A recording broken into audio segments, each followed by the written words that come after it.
Assalamualaikum warahmatullahi wabarakatuh. Alhamdulillah. Wassalatu wassalamu ala Rasulillah Muhammad ibn Abdillah wa ala alihi wa sahbihi wa man walah. Subhanaka la ilma lana illa ma 'allamtana innaka antal alimul hakim. Rabbi shrah li sadri wa yassir li amri wahlul 'uqdatan min lisani yafqahu qawli. Amma ba'du. Bismillahirrahmanirrahim. Betapa kematian sesuatu yang pasti. Allah Subhanahu wa taala berfirman dalam Al-Qur'an. Kata Allah, fa'bud rabbaka hatta ya'tiyakal yaqin. Fa'bud rabbaka hatta ya'tiyakal yaqin. Sembahlah Allah Subhanahu wa taala Tuhanmu. Kamu sembah Allah Subhanahu wa taala hatta ya'tiyakal yaqin. Sampai kapan kita nih diminta buat nyembah Allah? Sampai kapan kita diminta buat ibadah? Kata Allah, hatta ya'tiyakal yaqin, sampai datang sesuatu yang pasti. Apa yang pasti? Ayil maut. Yang dimaksudkan dengan sesuatu yang pasti itu adalah mati. Karenanya siapapun kamu di atas muka bumi ini harus belajar berusaha buat jadi hamba Allah Subhanahu wa taala yang taat. Mudah-mudahan Allah mudahkan. Amin ya rabbal alamin. Jadi orang hidup gak ada yang pasti, teman-teman. Gak ada yang pasti buat orang yang hidup. Ada yang mulai dari kecil sakit terus, ada. Gak ada yang pasti hidup itu.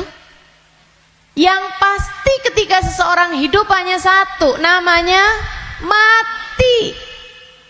Kalau kamu diberi kehidupan, maka satu waktu nanti kehidupan tersebut akan diambil kembali oleh Allah Subhanahu wa taala.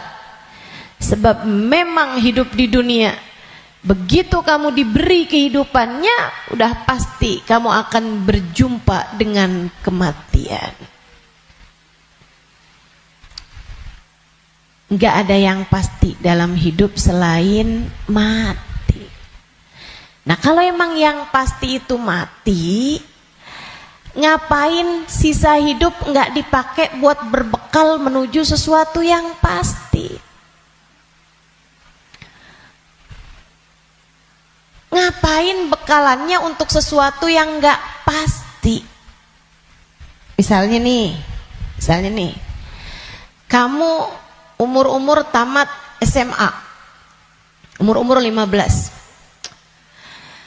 Kalau kamu berpikir bahwa saya umur segini berarti udah deket lagi mau nikah, bekalan menuju nikah. Misalnya, apa yang kamu kerjakan? Hidung kurang mancung, mancungin alis kurang nyelirit, kurang bulan sabit, kamu sabitin alis kamu. Bibir kurang, sekarang ini musim orang suka bibir lebar-lebar. Ya udah dah, saya tambahin biar agak turun bibirnya, biar doer bibirnya. Kalau kamu berpikir bahwa kamu akan menuju kepada kematian, kalau kamu berpikir kamu akan menuju kepada pernikahan, kamu kemudian berbekal menuju ke arah sana. Tapi kan sebenarnya nikahnya emang udah pasti? Belum pasti nikahnya. Betul? Orang hidup nggak pasti nikah, teman-teman. Berarti kalau kayak gitu gimana nih caranya nih? Gimana cara kita menjadikan hidup kita bermakna? Takutnya udah siap-siap, tahu-tahu nggak dapet, iya kan? Kan sia-sia.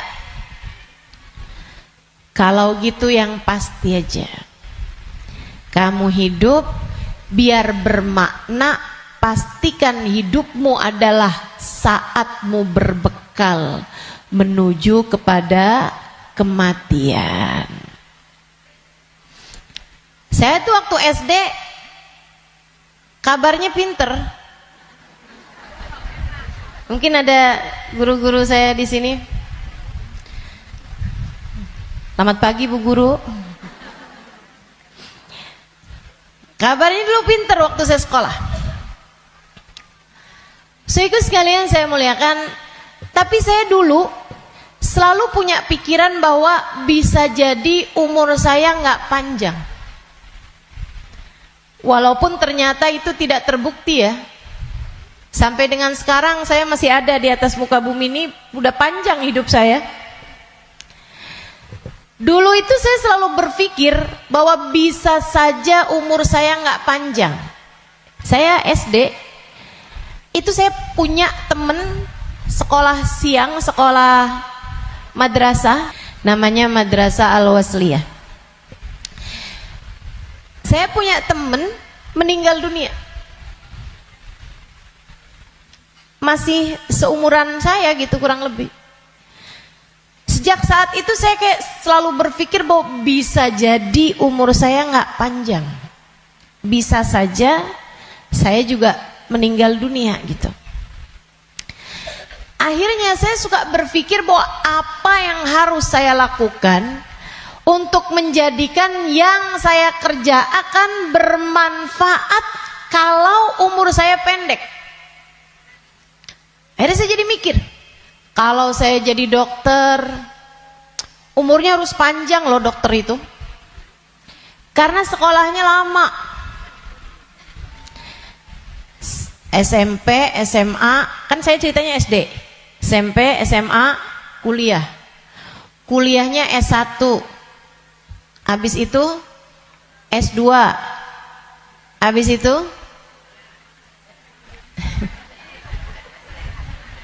ST katanya.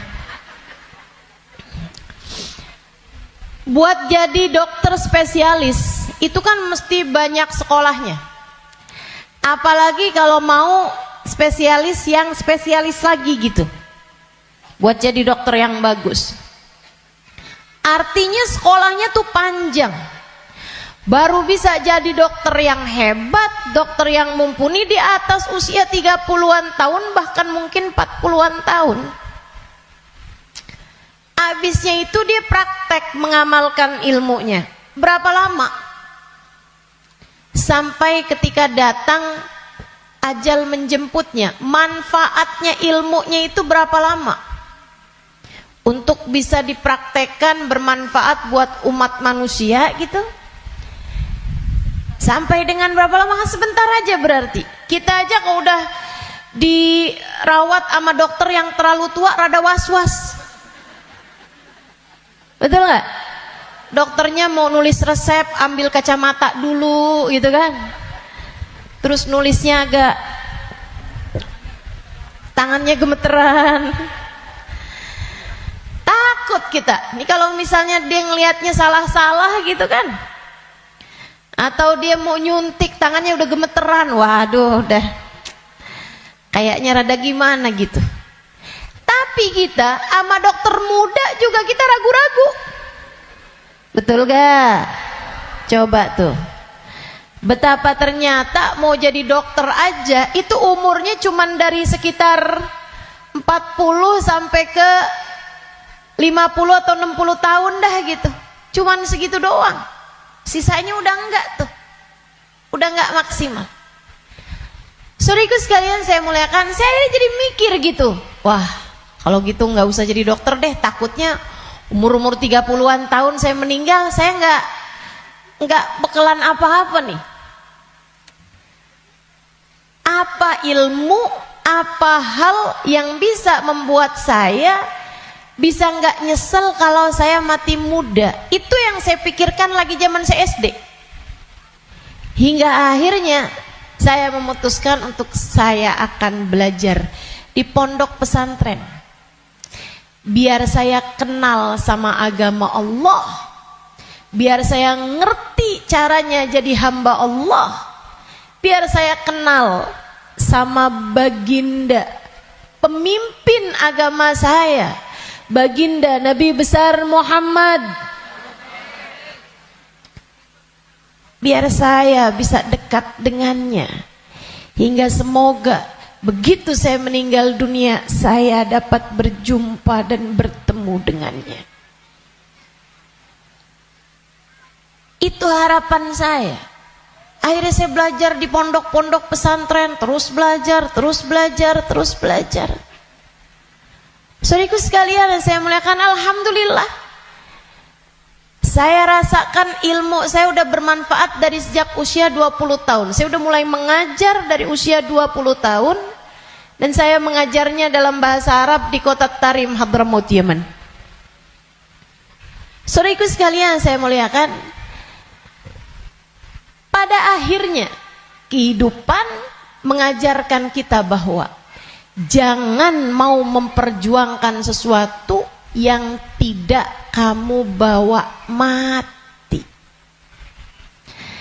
Begitu saya belajar lama, saya jadi ngerti bahwa ternyata bahkan bekalan menuju kematian itu bukan ilmu yang banyak, bukan. Akan tetapi hati yang tersambung dengan Allah penciptanya. Ruh, sebab hulikatir ruhu lil abad. Ruh itu ketika diciptakan, ia diciptakan untuk selamanya. Ruh kamu ini teman-teman sekalian, ini yang akan kamu bawa mati. Hati kamu itu adalah ruh kamu, rasa kamu. Ini yang akan kamu bawa mati. Kalau badan ini nggak akan kamu bawa mati. Begitu kamu mati, udah tuh nggak ada lagi urusan sama badan. Badan kamu bisa dimakan merayap-rayap tanah dan habis. Bibir kamu yang selalu kamu lipstikin, wajah kamu yang selalu kamu bedakin, mata kamu yang selalu kamu celain, pakaiin celak, kuku-kuku kamu yang selalu kamu potong setiap kali ia memanjang, badan kamu yang selalu kamu rawat, kamu kasih makan, kamu bersihkan. Ini hanya akan menjadi makanan santapan rayap-rayap tanah. Ulat-ulat tanah nanti akan masuk ke lubang-lubang hidungmu.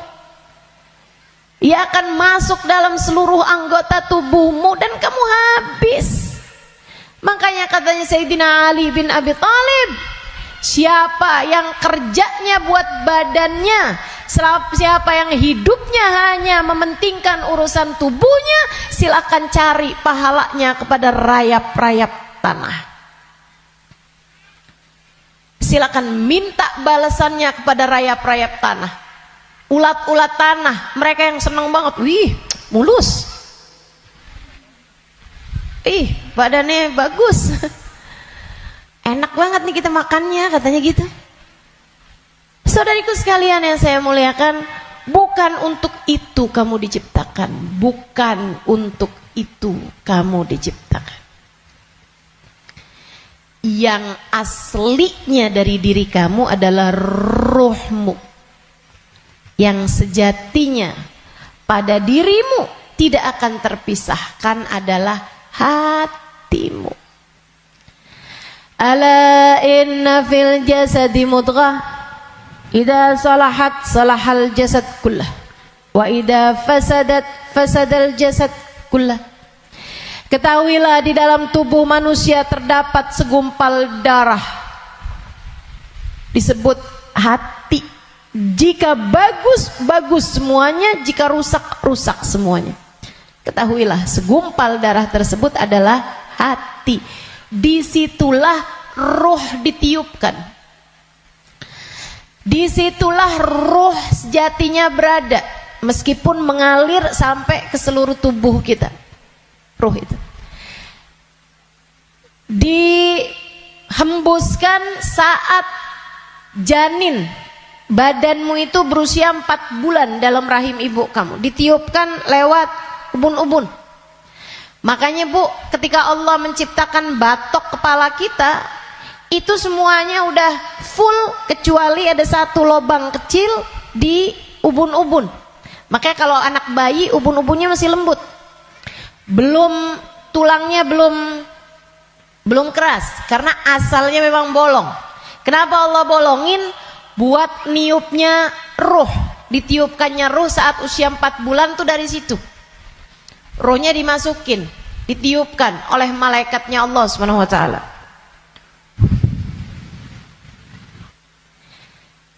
Pusatnya ditaruh di jantung atau di hati, dia pusatnya tuh ditaruh di hati, menyebar ruh tersebut sampai ke ujung-ujung jari.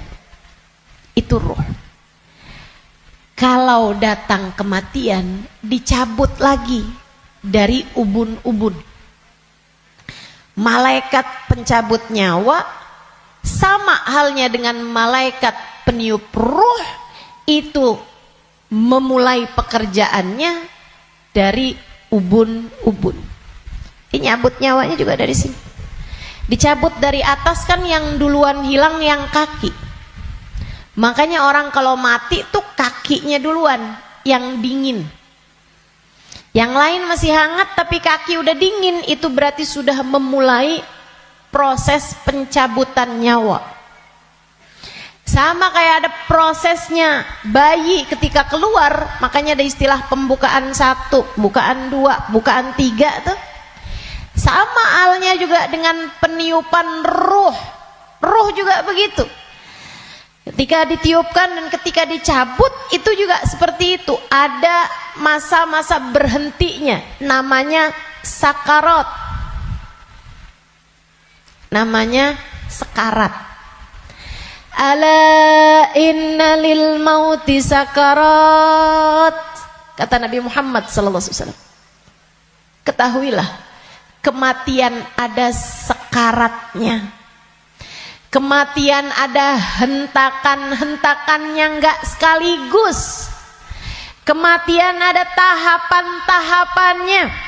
Ditarik cedek sampai ke lutut. Jadi yang dingin duluan, yang enggak ada ruhnya duluan kakinya. Tarik lagi sampai ke pusar. Pusar kita nih.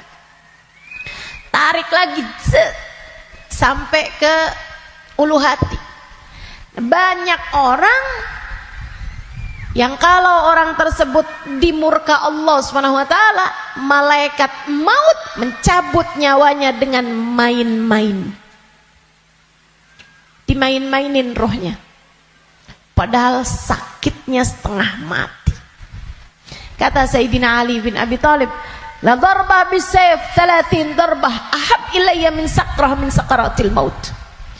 Badan saya dicacah-cacah pedang 30 kali cacahan pedang lebih saya sukai daripada 1 sakaratul maut. Sakit setengah mati. Buat orang yang suka main-main dalam hidupnya, ada banyak di antara mereka yang ketika ajal datang menjemputnya, malaikat maut memain-mainkan saat pencabutan nyawa. Sakitnya luar biasa. Tapi ada banyak juga hamba-hamba Allah yang hidupnya santun, yang hidupnya berakhlak pada Allah, nggak pernah main-main dalam hidupnya.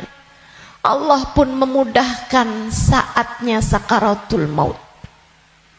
Kayak doa orang-orang tua kita, Allahumma hawwin alaina fi sakaratil maut wan najata minan nar. Ya Allah, ringankan saatnya sakaratul maut. Dia nggak bilang, ya Allah jangan ada sakaratnya dong buat kematian saya. Nggak bisa gitu. Atau ya Allah jangan kasih saya sakit saat sakaratul maut. Nggak bisa gitu juga. Karena memang sakaratul maut itu sakit. Memang pasti sakit. Jadi yang diminta adalah Allahumma khaffif alaina fi sakaratul maut. Ya Allah ringankan sakitnya sakaratul maut. Apa yang bisa meringankan? Maksudnya ringannya tuh gara-gara apa? Kalau kamu tanya sama saya, Ustazah, ringannya sakaratul maut tuh gara-gara apa? Saudaraku sekalian, sesuatu itu sakit bisa jadi ringan itu karena dua hal. Satu, karena memang sakitnya itu levelnya jadi ringan. Kan begitu? Sakit kan ada level-levelnya.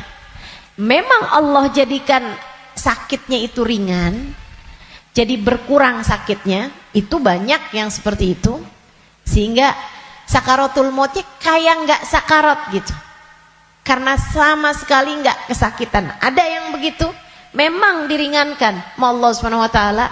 Level sakitnya memang diturunkan oleh Allah Subhanahu Wa Taala, semacam itu. Atau yang kedua, Allah alihkan fokusnya sehingga dia jadi kayak nggak berasa sakaratul maut, karena Allah memalingkan fokusnya bukan kepada sakitnya, tapi kepada sesuatu yang lain. Apa? Allah palingkannya dengan apa? Yang paling indahnya, yang paling enaknya adalah dengan dihadirkannya baginda Nabi besar Muhammad sallallahu alaihi wasallam di saat sakaratul maut tersebut. Sakit, tapi enggak jadi terasa sakitnya sebab ia bisa lihat Nabi Muhammad. Sebab dihadirkan Nabi Muhammad untuknya. Sakit, tapi ya nggak terasa. Gimana coba? Gimana sakitnya mau terasa kalau kamu bisa ketemu Nabi Muhammad? Nabi Muhammad misalnya berkata kepadamu, selamat datang wahai umatku. Ya udah nggak ada lagi rasa sakitnya, teman-teman. Udah jadi indah semuanya. Banyak yang begitu juga. Kekasih berjumpa dengan kekasihnya di saat sakaratul maut. Banyak. Kita ustazah gak tahu deh. Minta aja, doa aja, walaupun gak pantas, biar gak nyesel. Betul gak? Betul gak? Mau doa tapi rasanya kayak nggak pantas gitu ustazah. Orang kayak saya kematiannya dijemput sama Nabi Muhammad, emang nggak pantas. Yang kayak kamu ngomongin orang, yang kayak kamu kalau sholat berantakan, betul? Ngarepin kematiannya dijemput sama Nabi Muhammad, siapa kamu? Betul gak? Sama, saya juga berpikir hal yang sama denganmu. Siapa saya? Sampai saya berharap kematian saya dijemput sama Nabi Muhammad. Tidak ada di antara kita yang pantas. Gak ada di antara kita yang layak, gak ada. Gak ada. Tidak saya, tidak kamu, sama. Tapi kita tetap berdoa, kita tetap meminta kepada Allah Subhanahu wa taala. Kali-kali aja doa kita diijabah. Ya siapa tahu ya kan? Siapa tahu. Soalnya takut kalau nggak minta nyesel. Sebab Nabi Muhammad itu dermawan. Sebab Nabi Muhammad itu dermawan. Kadang-kadang orang kalau dermawan tuh kita nggak bisa kira. tahu-tahu memberi lebih dari yang kita minta. Itu sakaratul maut. Nanti habis cabut tuh dari pusar sampai ke dada. Dada, hati, itu teman-teman pusatnya.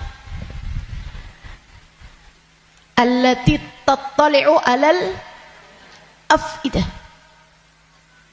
Sampai ketika roh tersebut nyampe di afidah, nyampe di dada, tempatnya hati kita itu, pusatnya. Makanya orang kalau ngerasa sakit hati pasti pegang dadanya gitu. Nggak ada yang pegang kepalanya, sakit hati saya. Nggak ada. Apalagi pegang kaki, sakit hati saya. Nggak ada, pasti bilang sakit hati saya gitu. Yang dipegang dada. Karena memang tempatnya ruh, pusatnya itu adanya di situ. Hati kita. Itu sakaratul maut paling sakitnya tuh di situ. Karena sumbernya tuh di situ. Baru kemudian dicabut lagi sampai ke ghargharah, sampai ke leher. Kau udah nyampe di ghargharah, hakikat kamu akan ditampakkan. Saat itulah kamu dibukakan langit, bisa lihat tempat balik kamu tuh surga atau neraka. Dan itu bisa terjadi tahun depan. Dan itu bisa terjadi bulan depan untukmu atau untukku. Itu bisa jadi di waktu yang masih sisa panjang, bisa jadi juga sudah tinggal sedikit lagi waktumu untuk merasakan apa yang disebut dengan sakaratul maut ini. Semuanya pasti ngalamin. Semuanya nggak ada yang bisa lari. Saat ghargharah, saat nyawa udah sampai di tenggorokan, dibukakan pintu demi pintu, kata Nabi Muhammad. Ketika Nabi bercerita kepada Sayyidah Aisyah, ya Aisyah, man ahabba liqa Allah, ahabballahu liqa'ah. Wa man kariha liqa Allah, karihallahu liqa'ah. Wahai Aisyah, siapa yang senang saat perjumpaannya dengan Allah, Allah pun senang berjumpa dengan dia. Siapa yang benci berjumpa dengan Allah, Allah pun benci berjumpa dengan dia. Ya Rasulullah, walakinnana nakrahul maut. Bukannya semuanya takut memati, Rasul? Takut kan gak seneng? Bukankah kita semuanya takut mati, Rasul? Kalau takut mati kan artinya kita gak seneng. Kalau kita gak seneng, Allah gak seneng juga dong ketemu kita. Gak gitu Aisyah.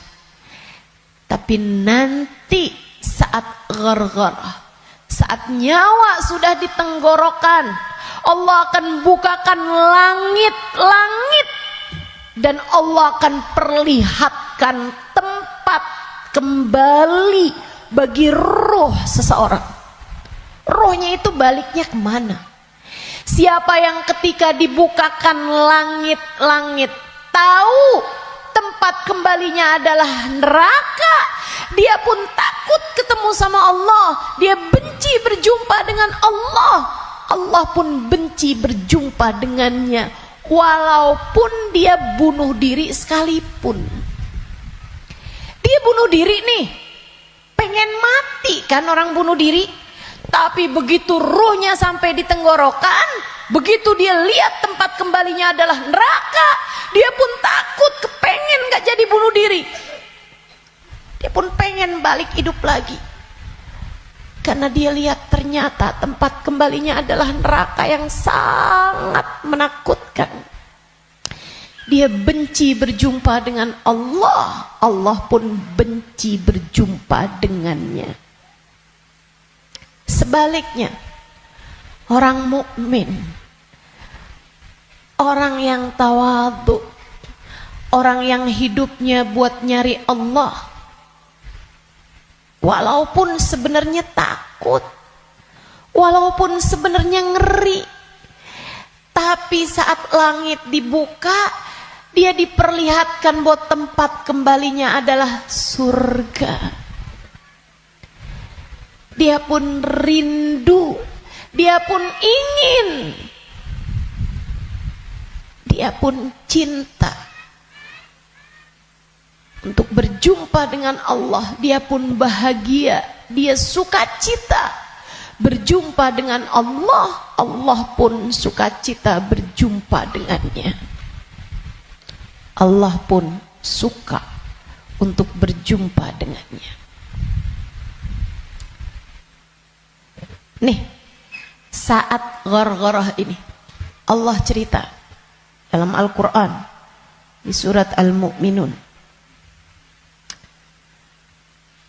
hatta idza jaa ahadahumul maut qala rabbirji'un la'alli a'malu salihan fima taraktu kalla innaha kalimatun huwa qailuha wa min waraihim barzakhun ila yaumi yub'atsun. Sadaqallahul adzim. Kata Allah, sampai ketika kematian datang kepada kalian, ketika ruh sampai di tenggorokan, dia akan berkata, Rabbirji'un, balikin saya lagi ya Allah, balikin saya lagi ya Allah. Setahun, biarkan saya tinggal lagi di dunia setahun ya Allah. Nggak boleh sebulan ya Allah, nggak boleh seminggu ya Allah. Minggu depan deh ya Allah, matinya minggu depan aja. Gak boleh minggu depan, sehari ya Allah. Besok mati gak apa-apa, jangan sekarang.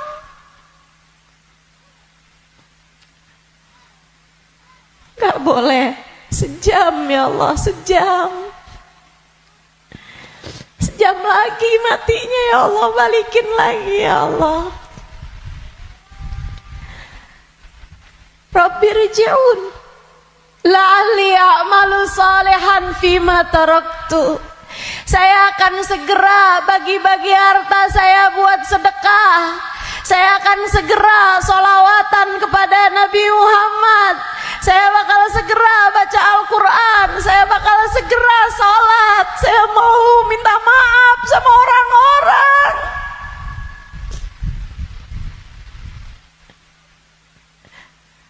Saya mau minta maaf sama orang-orang. Sisakan untuk waktu walaupun 1 jam. La'alli a'malu salihan fima taraktu. Aku akan mengerjakan kebaikan yang selama ini saya tinggalkan.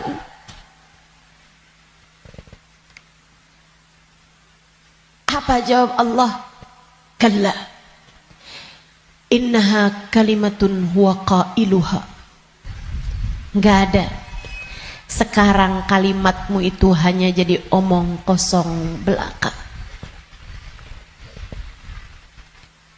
Enggak ada ceritanya kamu dikabulkan.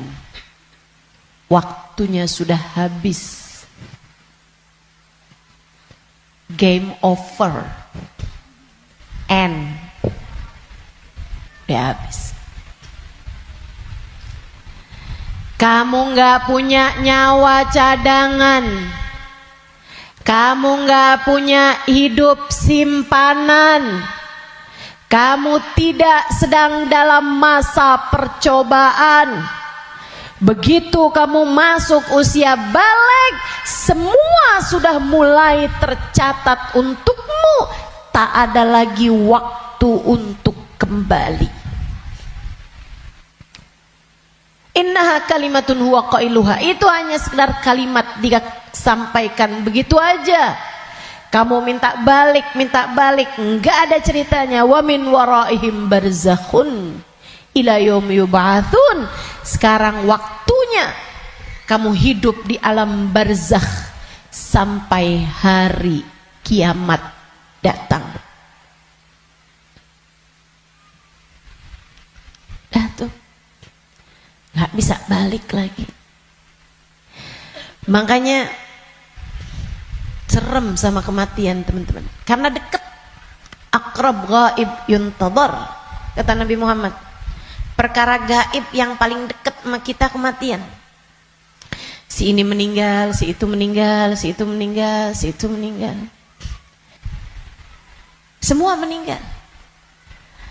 Maka sebagaimana kamu melihat satu hari ada jenazah diangkut, satu waktu jenazah kamu yang diangkut. Sebagaimana kamu lihat ada nama seseorang, kamu dengar nama seseorang diumumkan di masjid, satu waktu namamu yang akan diumumkan di masjid. Kamu lihat satu hari ada nama seseorang muncul dengan ucapan berbelasungkawa, turut berduka cita, yang ada di Instastory orang-orang, satu waktu nama kamu yang akan ditulis di situ.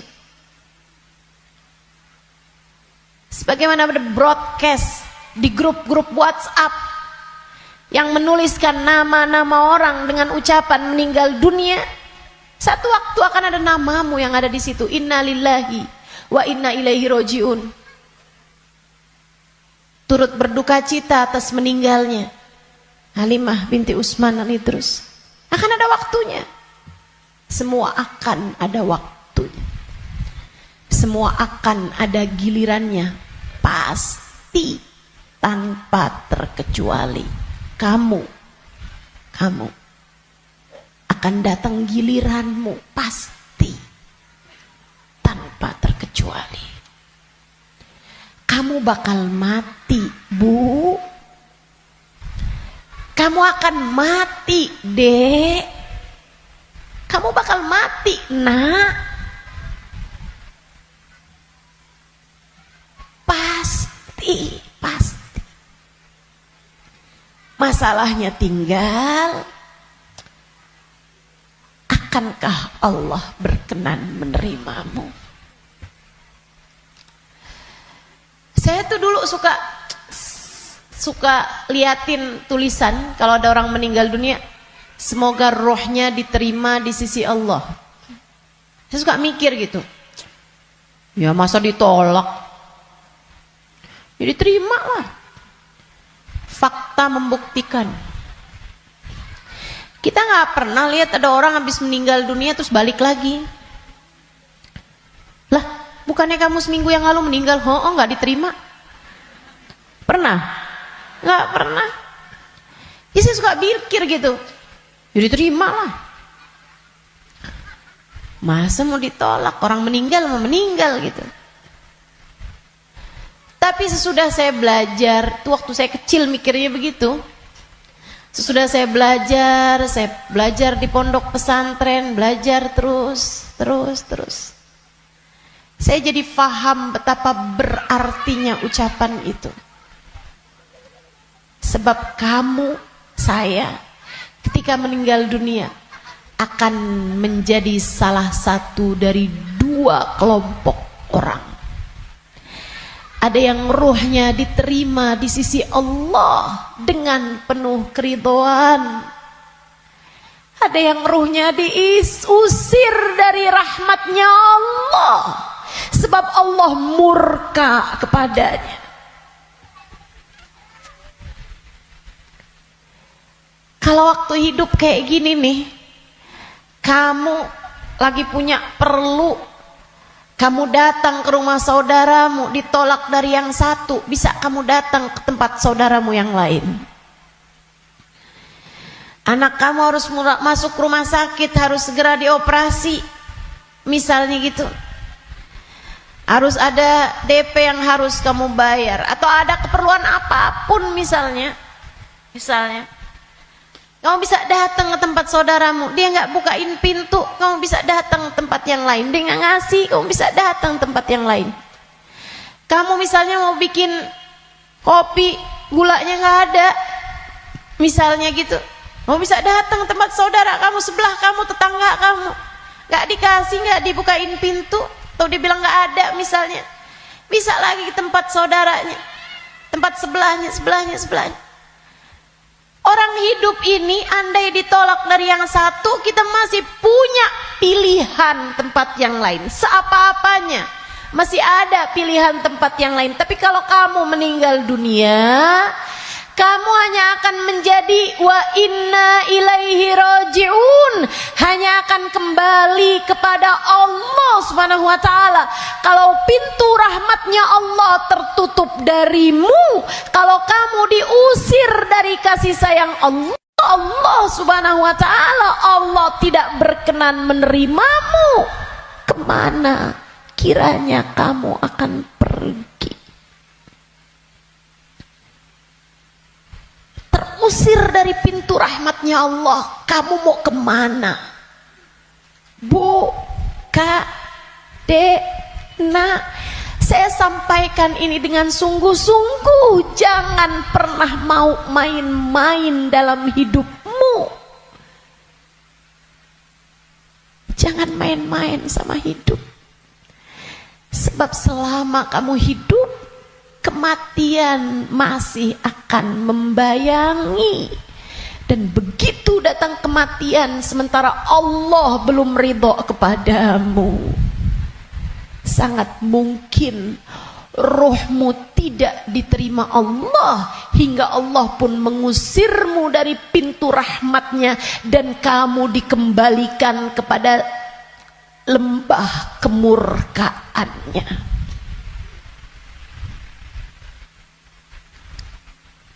Dimurka Allah Subhanahu wa taala. Dimurka Allah Subhanahu wa taala. Enggak enak. Kita tuh dibenci sama suami kita aja rasanya enggak enak. Kita dibenci sama saudara kita aja setengah mati, enggak enak rasanya. Bukan begitu? Bayangkan kalau kamu datang ke rumah Allah, kamu datang kepada Allah, sementara Allah mengusirmu dan tidak ridho kepadamu serta benci kepadamu, dan kamu gak bisa balik lagi ke atas muka bumi ini, kayak apa rasanya? Dalam keabadian kamu dimurka, dalam keabadian kamu dibenci, dalam keabadian kamu tersiksa.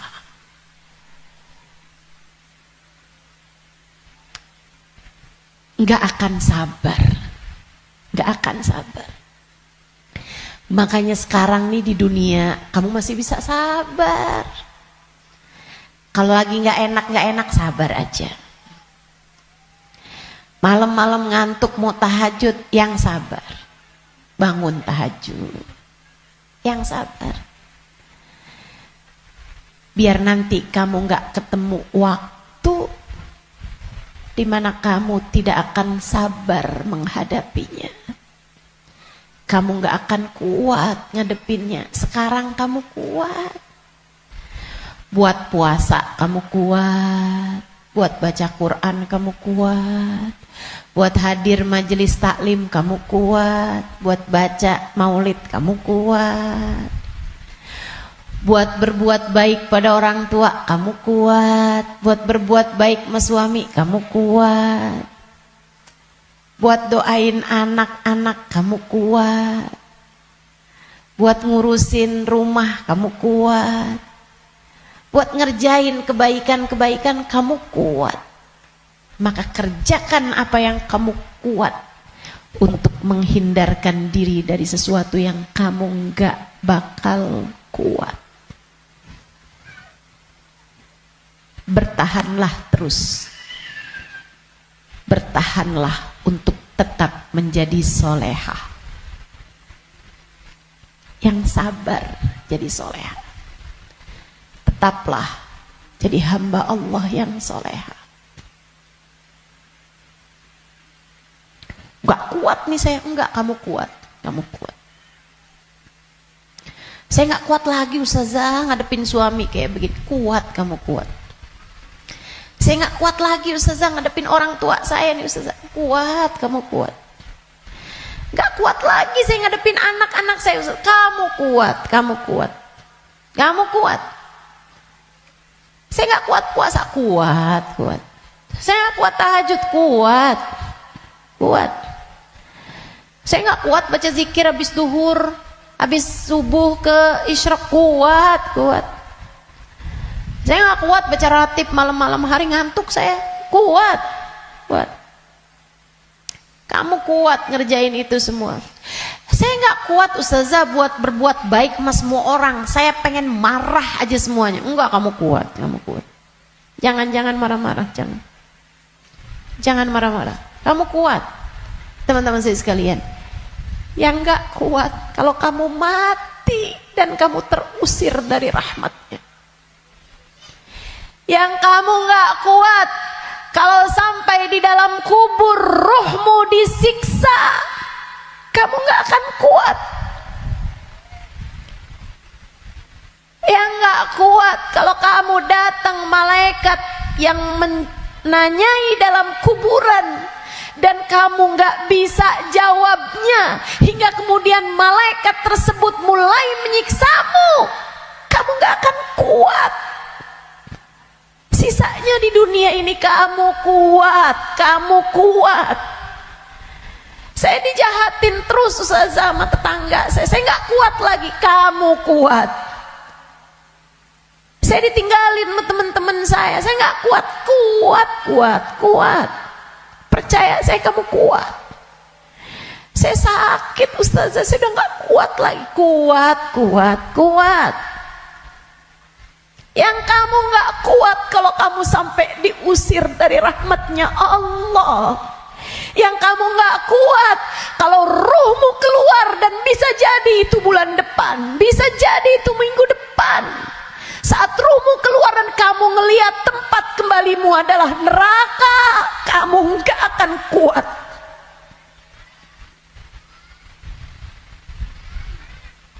Gak akan kuat. Saat kamu berkata, Rabbirji'un la'alli a'malu salihan fima taraktu. Ya Allah, balikin saya ke dunia ya Allah. Balikin saya, kasih saya hidup lagi ya Allah. Itu yang kamu gak akan kuat. Sekarang di dunia semuanya kamu kuat jalaninnya. Kuat. Kamu mampu. Kamu bisa bertahan untuk tetap menjadi solehah. Percaya saya. Saya sangat miskin Ustazah, saya udah gak kuat lagi hidup di dunia ini. Kamu kuat. Saya ambil utang aja Ustazah, dipinjol, saya udah gak kuat lagi. Kamu kuat, jangan utang. Jangan ambil utangan. Apalagi pakai riba. Lebih kamu nanti tambah rusak jalannya, tambah salah hidup kamu. Kamu kuat menjalani kehidupan di atas muka bumi ini teman-teman. Yang kamu gak kuat kalau sampai mati Allah murka padamu, kamu gak akan kuat. Maka yuk berbekal. Dengan apa berbekalnya? Satu, hidup yang benar. Tetaplah istiqomah. Sholat jangan ditinggal, ibadah jangan ditinggal. Apa yang kamu bisa kerjain. Sedekah biar kata sedikit jangan ditinggal. Saya orang miskin Ustazah, saya nggak bisa sedekah banyak-banyak. Tapi kamu masak, banyakin kuahnya kata Nabi. Bagiin tetangga, kasihin tetangga kamu pas kamu lagi masak. Saya nggak bisa sedekah Ustazah. Tapi kamu masak nasi, pakai sambal. Iya.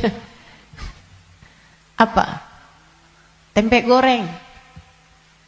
Banyakin. Sisain dikit buat tetangga kamu. Kasih buat orang yang susah. Juga yang ada di sekitarmu.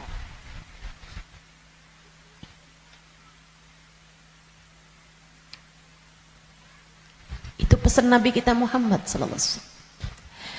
Berbuat baik Saya nggak bisa Ustazah, saya nggak ada sesuatu yang bisa saya sedekahkan. Senyum, bisa bukan? Kamu punya bibir? Ya punya sih Ustazah. Ya udah senyum aja kalau gitu. Ketemu orang, bisa nyenengin orang, apa kabar? Sehat? Atau saat kamu bangun di waktu malam, kamu angkat tanganmu, kemudian kamu bilang, ya Allah, sayangi tetangga-tetangga saya ya Allah, sayangi teman-teman saya ya Allah, ampuni dosa-dosa mereka ya Allah, orang di kampung saya ya Allah, ampuni dosa-dosanya ya Allah. Sedekah kamu buat mereka, kebaikan kamu buat mereka. Berbuat baik semampu yang kamu bisa, sebisa yang kamu mampu. Apaan aja, apaan aja. Bahkan sekedar kalimat pujian buat suami kamu. Alhamdulillah kamu sehat, saya senang kalau kamu udah sehat. Kata-kata yang enak gitu. Jangan sakit lagi ya, saya kesian kalau lihat kamu sakit. Saya sayang sama kamu. Kalimat yang enak. Ganti deh, ganti kalimat-kalimat yang gak enak. Udah sehat kan? Berarti bisa kerja lagi kan? Susah kalau kamu sakit nih. Terus kita mau makan apa kalau kamu sakit terus-terusan? Gak enak banget sih kalimatnya. Kamu bakal mati. Maka pilihlah kalimat yang gak jadi penyesalan bagimu sesudah kematianmu. Yang bagus ngomongnya, yang bagus. Jangan sakiti hati orang. Iya Kak? Bu? Dek? Ucapanmu kepada orang tuamu nak, yang bagus, yang bagus. Mama yang sehat ya Ma. Mama yang sehat. Enggak kok, Mama nggak pernah ngerepotin. Saya seneng ada Mama. Tetaplah sehat Ma. Tetaplah kuat Ma. Yang bagus ngomongnya. Nanti nyesel kalau kamu yang pergi atau mamahmu yang pergi.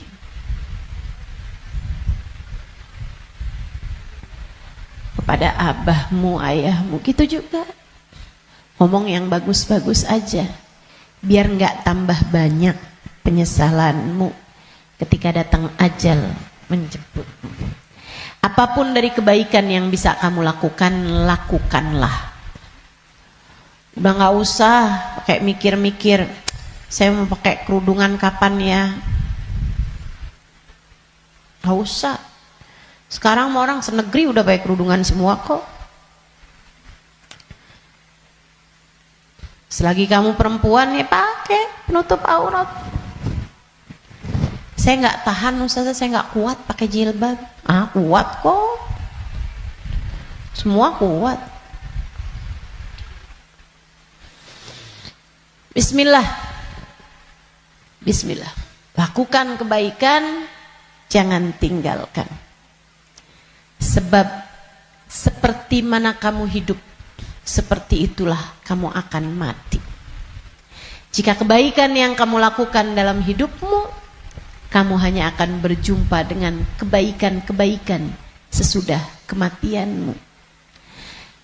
Kebaikan kamu lakukan karena Allah, Allah akan membalasmu dengan kebaikan-kebaikan dari sisinya. Dan itu akan sangat menyenangkan. Kama ta'ish tamut. Sebagaimana kamu hidup, seperti itu pula lah kamu akan mati. Maka tetaplah istiqomah di jalan Allah. Itu bekal utama. Bekal keduanya, selalulah berdoa, selalulah meminta kepada Allah agar dikaruniai husnul khatimah. Sering-sering minta, ya muqallibal qulub, Tsabbit qalbi ala dinik. Wahai zat yang membolak-balikan hati, tetapkanlah hati kami berada dalam keimanan kepadamu. Selalulah berdoa, Rabbana la tuzigh qulubana ba'da idh hadaitana wa hab lana min ladunka rahmatan innaka antal wahhab. Ya Allah, jangan pernah kau cabut hidayah iman yang telah kau anugerahkan kepadaku. Anugerahkanlah pula untuk kami rahmatmu. Sesungguhnya engkau adalah zat yang maha memberi. Selalulah berdoa, Ya Allah biha, Ya Allah biha, Ya Allah bihusnil khatimah, Ya Allah biha, Ya Allah biha, Ya Allah bihusnil khatimah. Ya Allah, aku mohon padamu, Ya Allah, aku minta padamu husnul khatimah, Ya Allah, akhir kehidupan yang baik, kematian dengan membawa iman, kematian sedangkan kau berkenan menerima kami, Ya Allah. Terus doa, terus minta sama Allah. Sebab la yarudul qada illa doa. Tidak ada yang dapat menolak takdir buruk selain doa. Doa terus, doa terus, doa terus. Kalau ada waktunya doa tuh, kayak lagi majelis, kemudian silakan berdoa, silakan sampaikan hajatmu. Habis sholat, jangan dulu langsung bangun, sebelum kamu berzikir kemudian berdoa, kan begitu. Nah kalau doa jangan minta dunia mulu teman-teman. Kalau semua doa mau minta dunia, habis dunianya selesai kamu bawa apa? Kamu punya apa? Minta juga. Urusan akhirat malah justru jauh lebih penting daripada meminta urusan dunia yang akan kamu tinggalkan begitu kamu mati. Jangan kalau doa yang diminta duit lagi, duit lagi. Jangan kalau doa yang diminta jodoh lagi, jodoh lagi. Atau biar hati suami nggak berpaling, itu aja yang kamu minta. Biar suami nggak poligami, ustazah, itu terus doa saya ustazah. Bukan hanya itu yang kamu perlukan teman-teman. Doa urusan dunia tuh kalau bisa sekedarnya aja. Karena hidup di dunia ini qalil, sedikit, katanya Imamul Haddad, tabalagh bil qalili minal qalili. Bekelan dunia ini sedikit aja lah, karena dunianya itu emang sedikit. Dikit lagi juga mati. Kalau doa itu yang kiranya kamu gak nyesel begitu kamu masuk ke dalam alam kubur. Doanya minta apa? Minta husnul khotimah. Doa minta Allah ridha, minta biar Allah selamatkan, minta biar Allah bahagiakan kalau kamu ada di dalam kuburan, minta biar Allah bahagiakan ketika nanti kamu di padang mahsyar. Jadi begitu ajal datang menjemputmu, kamu masih punya simpenan dari doa-doa yang belum diijabah Allah SWT, yang belum kamu rasakan ijabahnya. Begitu kamu mati, kamu udah punya simpenan doa buat mahsyar. Begitu kamu mati, kamu udah punya simpenan doa buat kubur. Begitu kamu mati, kamu udah punya simpenan doa buat kiamat. Begitu kamu mati, saat di padang mahsyar dibangkitkan, kamu udah punya simpenan doanya, tinggal tunggu ijabahnya. Nah kalau doanya belum pernah kamu doain, gimana mau ngarepin ijabahnya? Nah kamu nggak pernah minta, ya Allah kubur saya, ya Allah saya sekarang maunya kubur saya biar seneng, ya Allah. Ternyata kok nggak seneng, kata Allah. Nah kamu nggak pernah minta. Di dunia yang sering mintanya, biar nanti kamu dapat ijabahnya. Di dunia yang sering minta, ya Allah, jadikan kami ada dalam rombongan Nabi Muhammad Jadikan kami ada dalam rombongan umat Nabi Muhammad ya Allah. Jangan cuma di majelis maulid aja doanya. Saat tahajud tuh kamu doa, minta ya Allah nanti di akhirat ya Allah jadikan saya ada dalam rombongan Nabi Muhammad.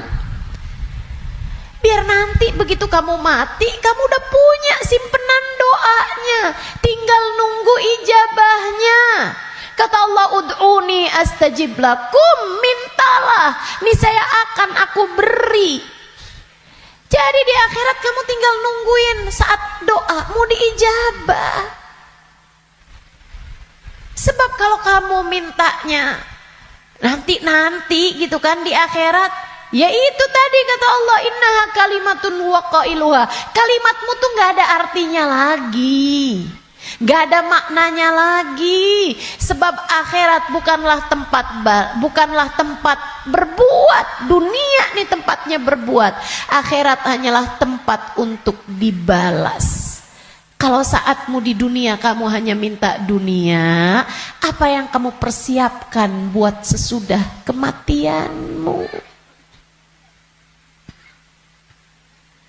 Simpenin doa-doa yang banyak buat akhirat, karena akhirat itu jauh lebih panjang, jauh lebih penting, jauh lebih berarti, jauh lebih bermakna. Dunia ini hanya sebentar, teman-teman. Jangan sampai nyesel. Jangan sampai nyesel. Doa tidak pernah hanya sekedar. Itu adalah semua yang kamu perlukan. Kita semua perlu doa. Semua perlu doa. Makanya banyak-banyak doa. Minta sama Allah agar kehidupan kamu sesudah kematian menjadi kehidupan yang menyenangkan. Amin ya Rabbal. Satu tadi istiqomah taat, bekal menuju kematian ya. Yang kedua tadi apa? Doa. Yang ketiga, teman-teman saudariku sekalian, bekal menuju kematian itu ampunan dari Allah Subhanahu wa taala.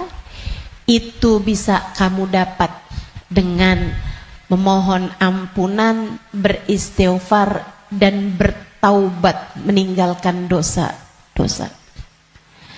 Kamu mau berbekal menuju kematianmu, tinggalin dosa. Tinggalin dosa. Tinggalin dosa. Udah deh, ucapkan selamat tinggal buat dosa-dosa. Adik-adik yang sudah umur 20-an tahun belum datang jodoh, Ustazah saya pacaran ya. Jangan. Kenapa Ustazah? Dosa. Tinggalin dosa. Kamu belum tentu punya waktunya buat taubat. Kamu belum tentu sisa waktumu itu mencukupi untuk kamu bertaubat. Nggak usah deket-deket sama dosa. Ya Ustazah, kalau nggak pacaran kita nggak nikah Ustazah. Siapa bilang?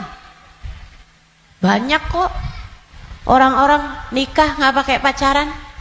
Dan banyak juga orang pacarannya sama siapa, nikahnya sama siapa. Betul? Betul?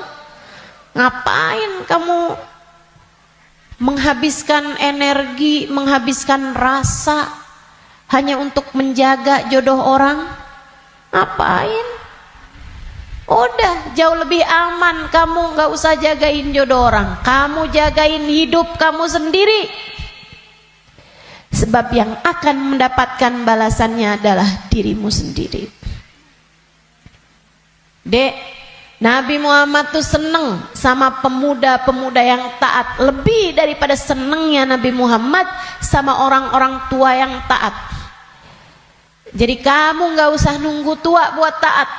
Kamu gak usah nunggu tua buat deket sama Nabi Muhammad. Justru di saat kamu masih muda, andai pun kamu nanti sampai tua, justru di saat muda nih kesempatan kamu buat deket sama Nabi Muhammad. Sebab Nabi seneng sama pemuda-pemudi yang hidup dalam menjalani taat kepada Allah Subhanahu wa taala, dijanjiin barengan sama Nabi Muhammad. Dijanjiin ada dalam naungan di bawah arasnya Allah di saat tidak ada naungan kecuali naungan Allah. Syab nasya fi taatillah, pemuda, pemudi, laki-laki, perempuan, muda yang hidup dalam taat pada Allah Subhanahu wa taala. Kamu umur masih 17 tahun tapi sudah istiqomah tahajud, Nabi cinta padamu. Kamu umur masih 17-18 tahun, akan tetapi kamu istiqomah baca Al-Quran, Nabi cinta padamu. Umur masih belasan tahun, tapi kamu udah punya zikiran yang kamu istiqomahkan baca. Kamu udah punya solawatan yang kamu istiqomahkan baca. Kamu bahkan nyaris hafal kitab-kitab maulid yang berisi sejarah hidupnya Nabi Muhammad. Fix, kamu pantas dicinta sama Nabi Muhammad.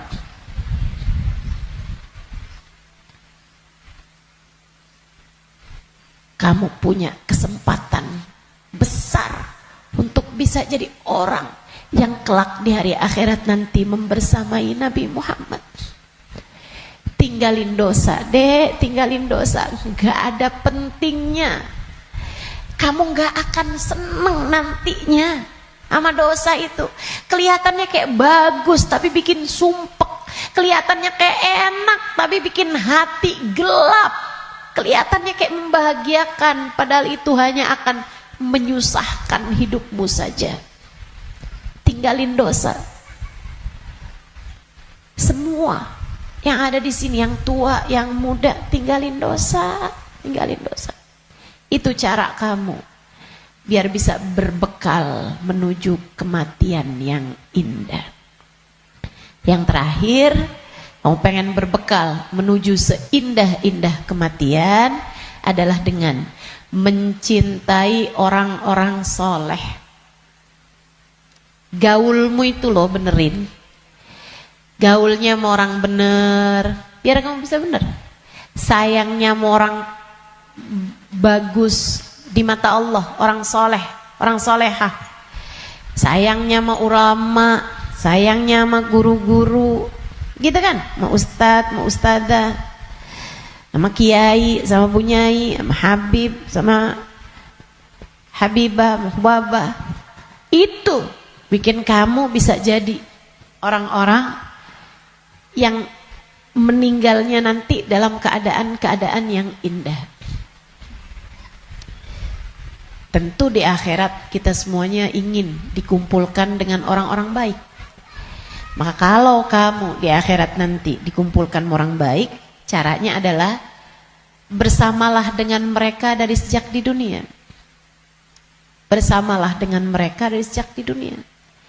Hadirlah di majelis-majelis ilmu, yang seneng dengerin kajian-kajian dari para ulama, yang seneng melantunkan bersama-sama maulid, solawat, istighfar bareng-bareng, doa bareng-bareng, qiyam bareng-bareng.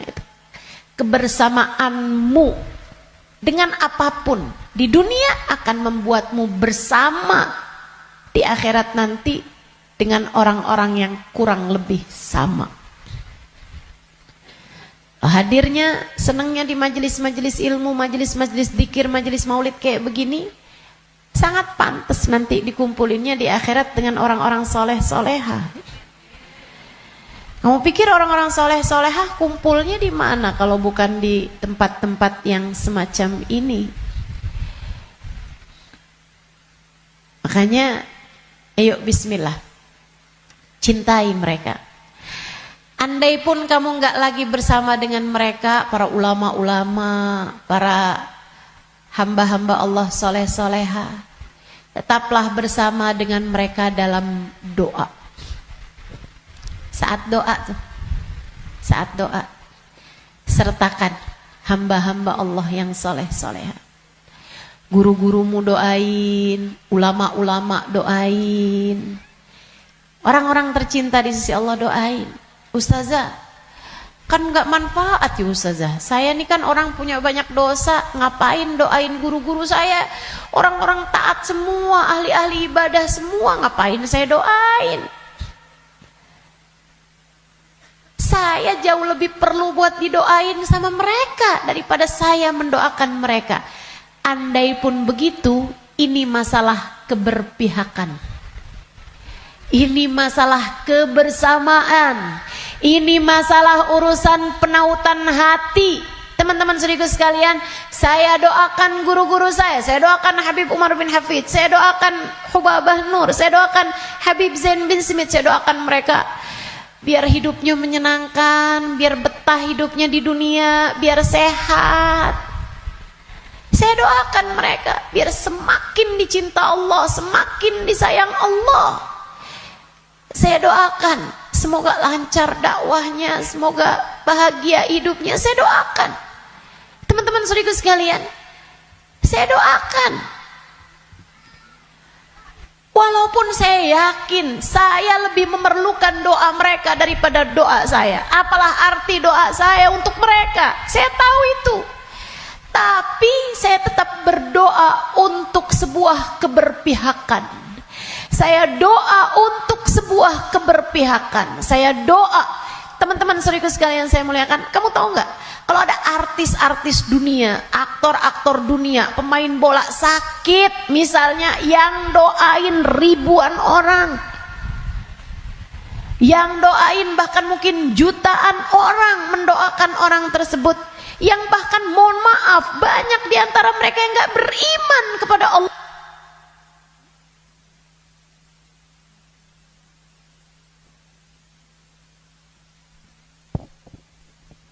Yang bahkan banyak di antara mereka yang tidak beriman kepada Allah Subhanahu wa taala.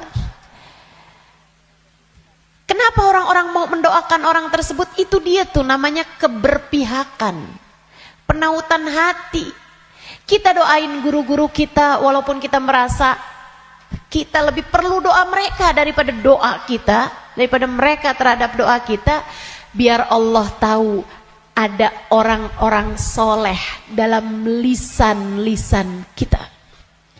Biar Allah tahu ada mencintai para ulama di dalam hati kita.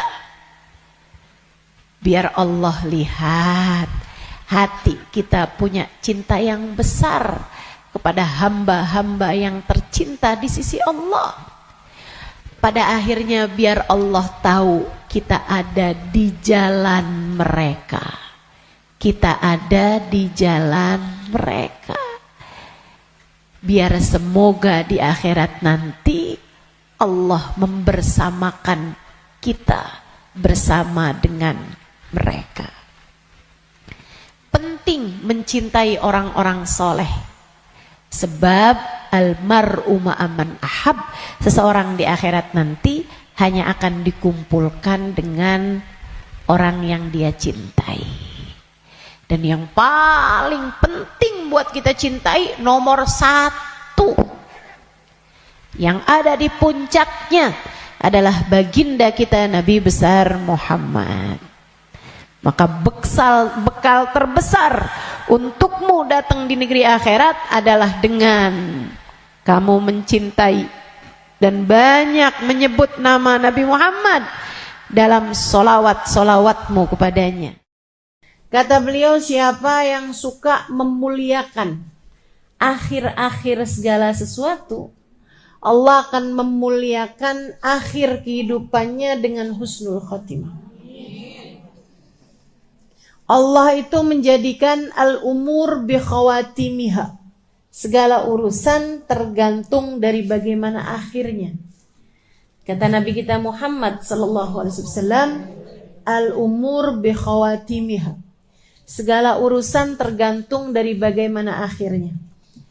Kita punya kehidupan, ini tergantung dari bagaimana akhirnya. Demikian pula dengan keadaan-keadaan kita.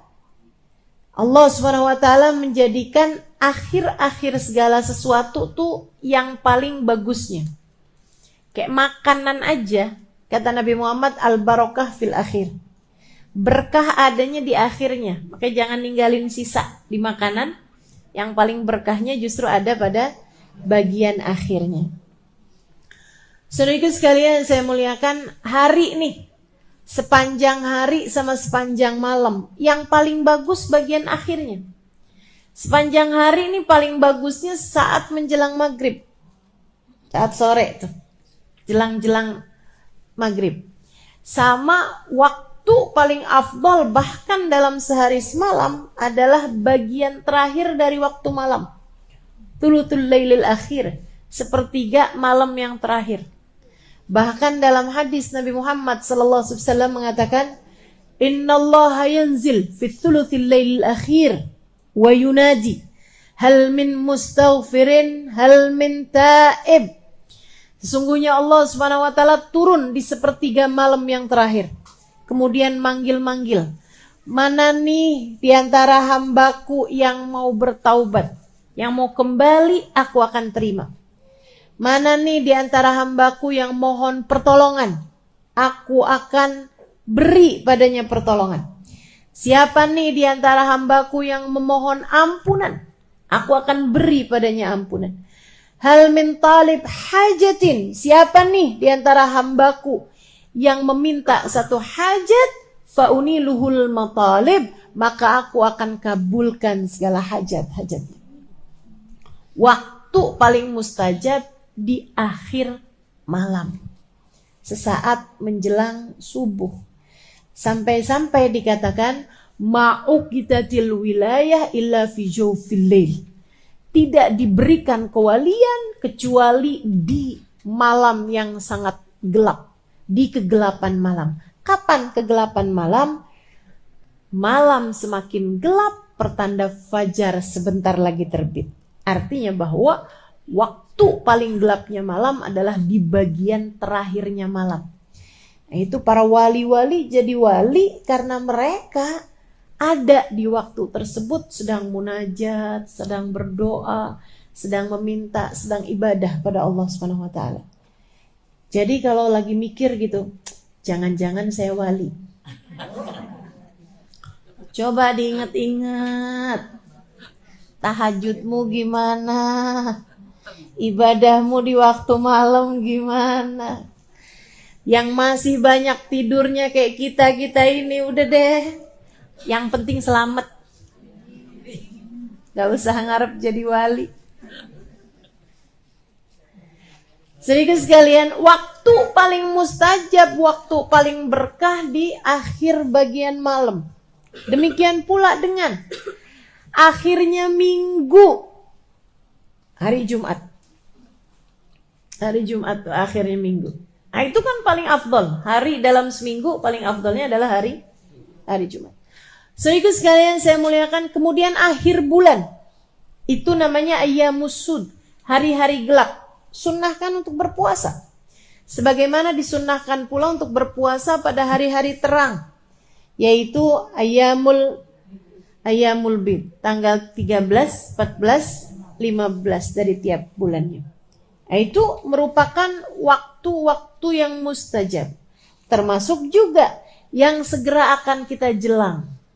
Secara khusus yaitu akhir tahun kita ini. Waktu yang sangat mulia. Beliau mengatakan, Habib Umar bin Hafid mengatakan, kamu kalau pintar menghormati akhir tahun, akhir hari, akhir malam, gitu kan ya? Akhir dari segala sesuatu kamu suka muliakan, maka Allah Subhanahu wa taala akan memuliakan hidupmu dengan akhir yang terbaik. Kita nih hidup nih, mau kayak gimana kita jalaninnya, tetap nilainya tuh di bagian final. Sama tuh kayak orang lomba mau maraton kah, lomba mau cepet-cepetan setir mobil misalnya, lomba mau cepet-cepetan apapun aja, itu urusannya sama akhir teman-teman. Gak ada orang ceritanya lomba maraton siapa yang paling cepet jalan di awal, gak ada. Pasti apakah dia nyampe garis finish apa enggak, apakah dia nyampe bagian akhirnya apa enggak. Yang awalnya santai-santai bahkan paling belakang, kalau akhirnya dia sampai di garis finish dalam keadaan paling awal, dia terhitungnya adalah juaranya, pemenangnya. Demikian pula dengan hidup kita. Andai ada orang sepanjang hidup berbuat dosa, kata Nabi kita Muhammad sallallahu alaihi wasallam, "Lau anna imra'an," andai ada seseorang dia ngerjain perbuatan dosa sepanjang hidupnya, kemudian di akhir hidupnya dia bertaubat, di akhir hidupnya dia kembali, kemudian dia diakhiri hidupnya dalam keadaan baik, maka dia akan masuk ke dalam surga Allah Subhanahu wa taala. Orang nih kafir sepanjang hidup, begitu akhir kehidupannya masuk Islam. Biar kata baru semenit masuk Islamnya, surga akhirnya. Semua tergantung dari gimana akhirnya. Saudara sekalian saya muliakan, namun sebaliknya juga, dan ini yang kita ngeri. Andai ada orang ngerjain taat seumur hidup, tapi akhir kehidupannya dia mengerjakan dosa yang membuat Allah Subhanahu wa taala murka hingga mencabut iman dari dalam hatinya, dia mati su'ul khatimah, maka tak ada jatah darinya dari kesenangan akhiratnya Allah Subhanahu wa taala. Dia hanya akan menjadi salah satu dari calon-calon penghuni api neraka. Semua tergantung dari bagaimana akhirnya. Nah, kita mau menuju akhir kehidupan kita nih. Gak ada loh orang yang jalannya mundur menuju kematian, gak ada. Gak ada orang yang tambah lama, tambah muda tuh gak ada. Emang tambah lama ya tambah tua, teman-teman. Tambah lama, tambah deket mau waktunya mati. Itu udah pasti. Karenanya kalau kepengen akhir kehidupannya dalam keadaan baik, yuk belajar buat memuliakan akhir-akhir segala sesuatu. Salah satunya adalah dengan kita memuliakan akhir tahun kita ini. Sehingga semoga nantinya saat akhir kehidupan kita, Allah memuliakan kita dalam husnul kematian yang indah, kematian yang bagus, kematian yang bagus. Nah, apa nih yang mesti kita lakukan nih di akhir-akhir tahun semacam ini, teman-teman saudara sekalian? Yang paling penting mesti banyak-banyak minta ampunan dari Allah Subhanahu wa taala. Istighfarnya mesti kita perbanyak. Emang dosanya banyak, minta ampunnya kan mesti banyak juga. Katanya ulama, kalau kamu ngerasa nggak bisa nyamain ahli ibadah dalam ibadah mereka, sekurangnya samain ahli taubat dalam permohonan ampun mereka. Kita mau nyusulin para wali nih dengan ibadahnya. Ya, saya udah tahu lah siapa diri saya. Dan saya rasa teman-teman juga ya 11-12 lah sama saya. Kan begitu? Ibadah kita serba terbatas, teman-teman saudara sekalian. Quran kita terbatas, sholawatan kita terbatas. Ibadah malam kita terbatas, sedekah kita terbatas, lapar puasa kita terbatas, apalagi jaga hati kita terbatas, apalagi segala macam saya terbatas. Kayaknya yang gak terbatas itu cuma dosa. Dibilang ibadahnya banyak kayaknya masih sedikit deh. Kalau dibilang ada yang banyak itu adalah dosa. So ikut sekalian saya muliakan, kita rasanya kayak putus asa buat nyamain ahli ibadah dengan ibadah-ibadah mereka. Kalau saya baca tuh ibadahnya para walinya Allah Subhanahu wa taala, nggak usah yang jauh-jauh teman-teman saudaraku sekalian, ibadahnya Ubabah Khadijah binti Syekh Abu Bakar bin Salim. Saya temui beliau. Saudaraku sekalian saya muliakan, waliyah min auliyaillah, seorang perempuan besar yang ketika memandang wajahnya air mata saya tak berhenti bercucuran. Assalamualaikum warahmatullahi wabarakatuh.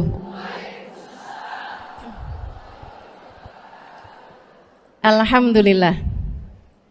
Wassalatu wassalamu ala Rasulillah Muhammad ibn Abdillah wa ala alihi wa sahbihi wa man walah. Subhanaka la ilma lana illa ma 'allamtana innaka antal alimul hakim. Rabbi shrah li sadri wa yassir li amri wahlul 'uqdatan min lisani yafqahu qawli. Amma ba'du. Segenap syarifah, segenap pimpinan pondok pesantren, pimpinan majelis-majelis ta'lim, para ustadzah yang mudah-mudahan semuanya dirahmati dan dicintai Allah Subhanahu wa taala. Juga tentu saja semua yang hadir di majelis ini, baik ibu-ibu, kakak-kakak, adik-adik, anak-anak, yang mudah-mudahan semuanya dirahmati Allah, dicintai Allah, dibahagiakan Allah, disyafaati Rasulullah Muhammad sallallahu alaihi wa alihi wasallam insyaallah, amin ya rabbal alamin.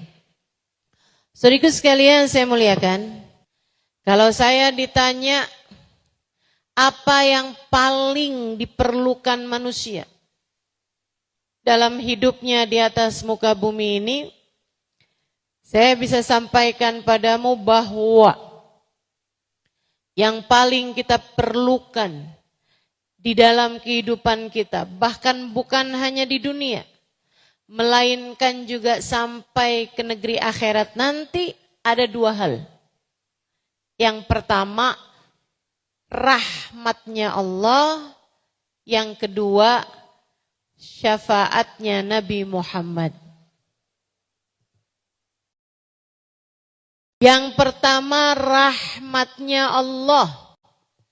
Dan yang kedua adalah syafaatnya Nabi Muhammad sallallahu alaihi wa ala alihi wa sahbihi wasallam.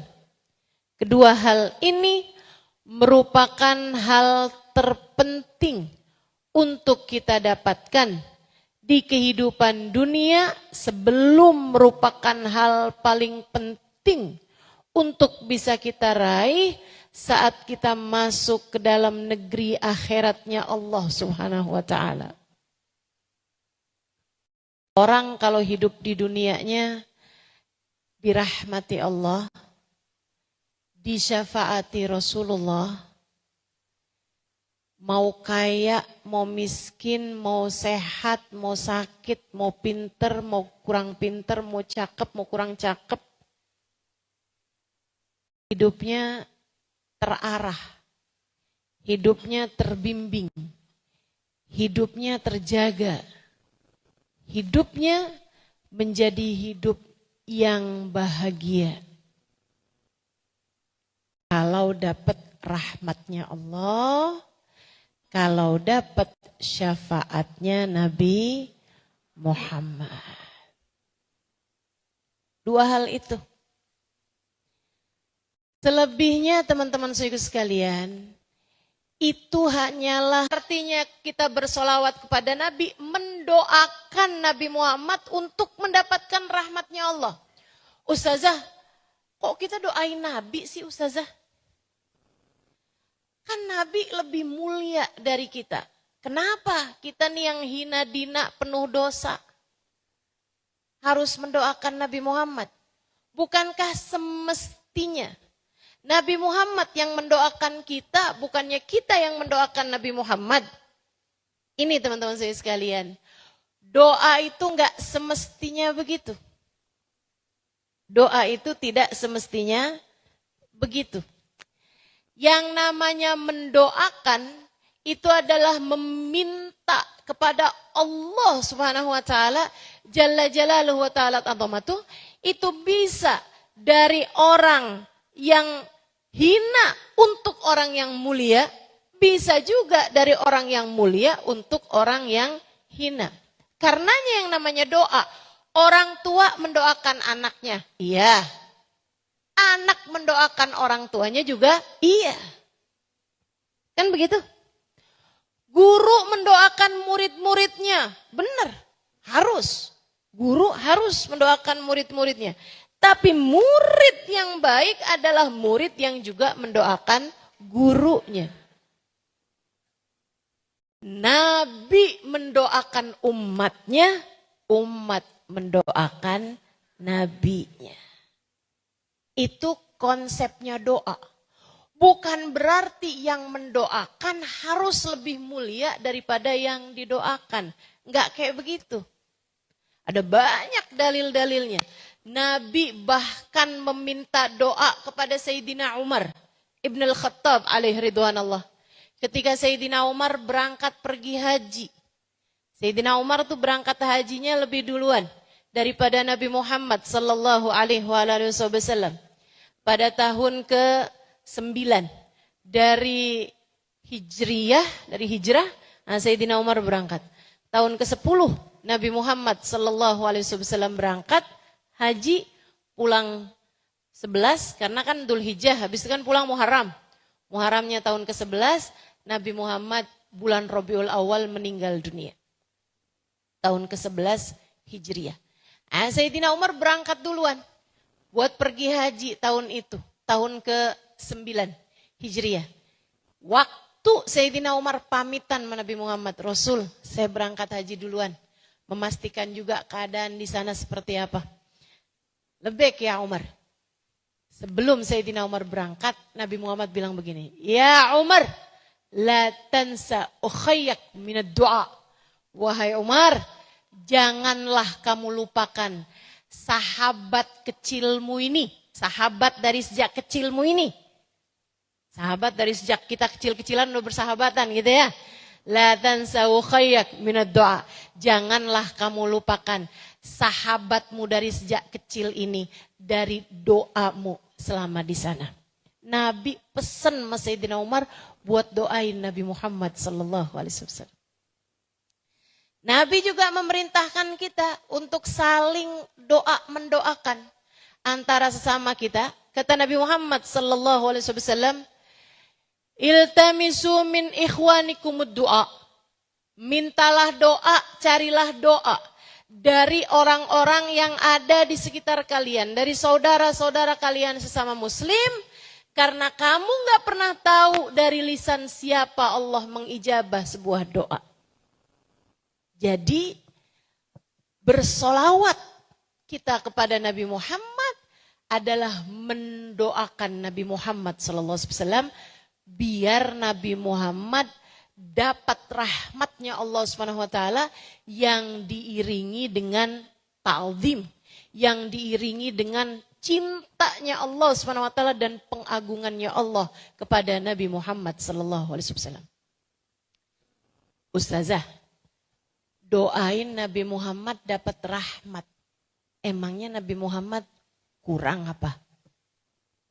Rahmatnya kok harus didoakan?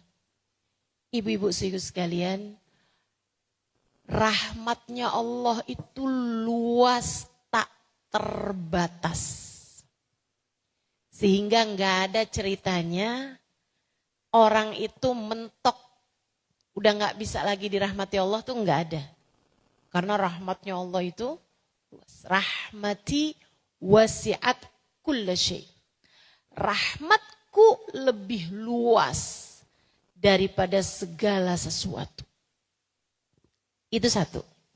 Yang kedua, Nabi itu enggak pernah kurang rahmatnya Allah kepadanya. Karena bahkan Nabi itu adalah perwujudan rahmatnya Allah. Perwujudan kasih sayangnya Allah di atas muka bumi.